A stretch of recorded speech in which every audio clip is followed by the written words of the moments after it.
The Meat Show is coming to you from Crown Heights, Brooklyn today. I'm here to eat kosher barbecue. Apart from the fact that this is really delicious barbecue, there's a really unique story here, and it's that Izzy can't actually eat most barbecue because it's not kosher, and he keeps a kosher diet.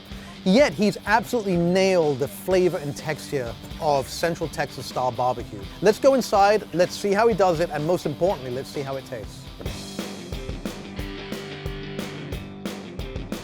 I was exposed to your barbecue at Brisket King when I was one of the judges. It was unanimous. Like, I remember distinctly because I put the pastrami in my mouth and I look up at Jake Dell, who owns Katz's Deli. We're both chewing the pastrami and we just look at each other and we're just like, what?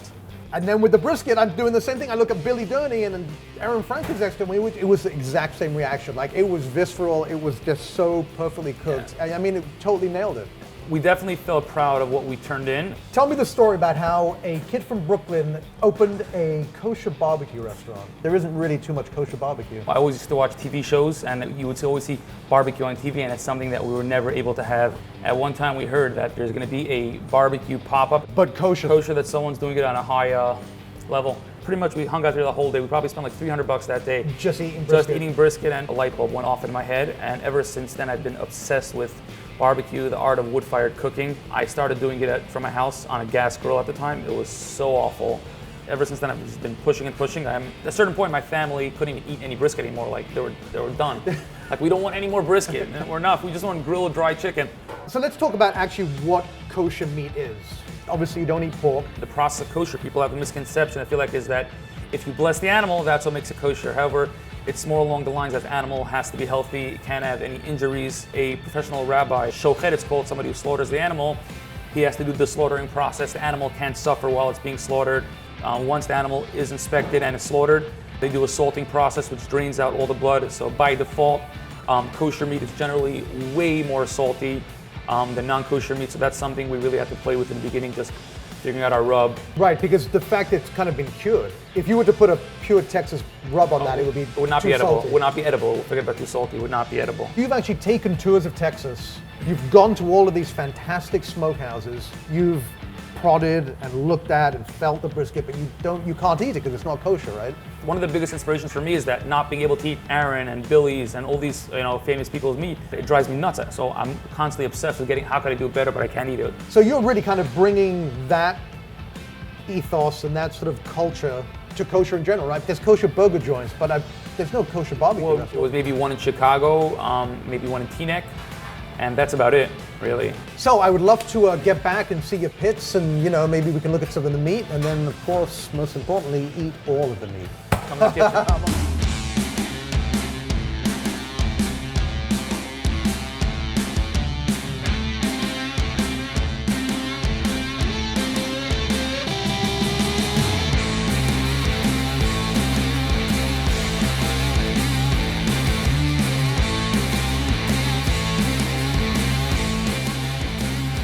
So let's start with the lean, because that's actually the sign of good barbecue. Any fool could probably render the fatty part of the brisket tender and juicy. I mean, it's just all fat. This, however, is much more challenging. And I can feel texturally already, it's like just crumbling apart.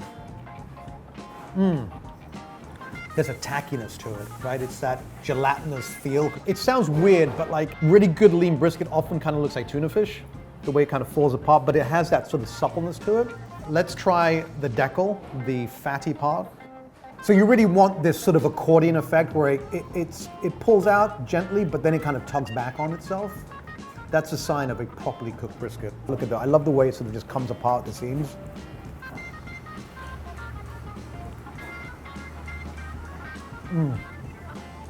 It actually conveys more of beef flavor than most briskets because the seasoning is not as intense as it might be. I mean, it definitely has a perfect bark on it, but you saw when he was salting it and seasoning it, it wasn't the really dense rub that a lot of places have.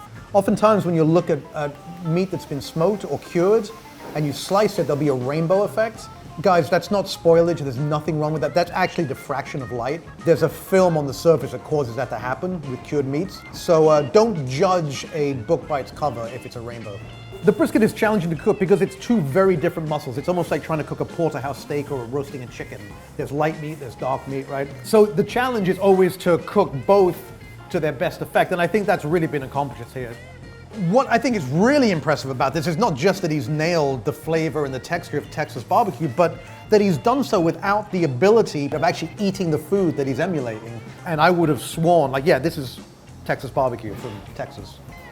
Thank you so much for watching. I'm going to sit here, polish off the rest of this brisket feast, and I'll see you on the next episode of The Meat Show, assuming I live. Let's meet the man himself, Fergus Henderson. Let's eat a few of the dishes, and I will reveal to you why this is my favorite restaurant.